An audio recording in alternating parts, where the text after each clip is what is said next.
sinadura biltzen dituzte erabiltzaileek, erregistrotik sartzen dituzte, hori ez dakigu, inongo batzordean ez da horren informazio ematen, hori pleno batera ekartzen dugu eta galdetzen dugu, zer badakigu eta kaletik esan dugute sinadurak aurkeztu izan dutela. Eta galdetu dugu pleno baten. Eta ere berian harremanetan jartzen gara, beste udal batzuetako ordezkariekin, eta esaten digute bai, harremanetan egon zirela gobernu taldearekin. Gobernu kibo batekin berba uste dut egin zutela, ez alkatean berarekin, Iker Ezejarekin, eta eskatu ziotela eurek hasi zirela batzarrak egiten, eta posible zan, nobai joatea. Ez zuten eukin notizia lehizagorik.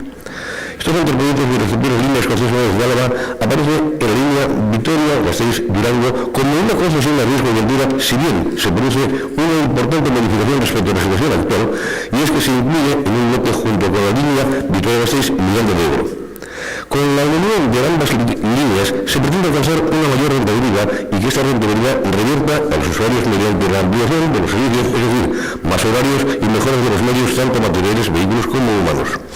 Por lo tanto, los horarios como los medios que se recogen en el proyecto para la prestación de esta línea son los mínimos, es decir, las empresas que se presenten al concurso deberán ofertar mejoras tanto en los servicios más horarios como en los medios que se pretenden ser adjudicatarias. Incidimos en la necesidad de tener un transporte público de calidad y bueno, que en este caso es evidente que lleva años sin darse y el servicio que se da tiene muchas deficiencias.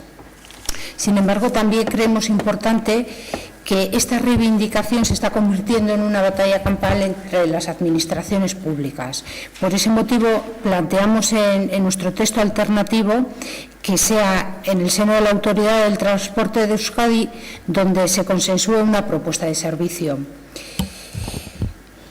También nos parece muy importante que se inspeccione a la empresa que sigue llevando a cabo este servicio y que, bueno, en su caso, pues se sancione. EAJ karasoren bat hemen dauka kaltetuta dauden erabiltzaileen beste herriekin harremanetan jartzeko eta elkarlanerako.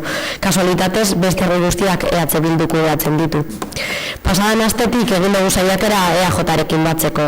Azkenean, berriro izan batu gara eta ostegun honetarako batzorde bat deituko zala gelditu gara.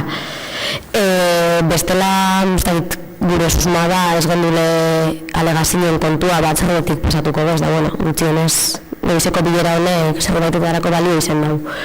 Eta berai eskatzen dugu batzarre honetara erabiltzaileak deitzea. Badani komentatu moduen azkenean alegazioak egiteko euren iritzia da euren ikuspuntue jakitie izen alda bastante garrantzitsue. Mozioari buruz, zeo zer, klaroan ataratzeko, eta ratzaldeko iruretan Miñoriko alkatean deitu indozte esenez, ia presnagoen Bilduko alkate justiziakaz prentzarreko bat egiteko.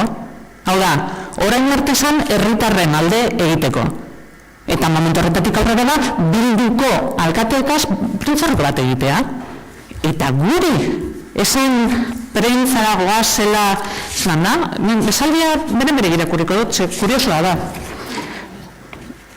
Gogo handiek hemen ditu pausoak. Prentzari begira beti ere.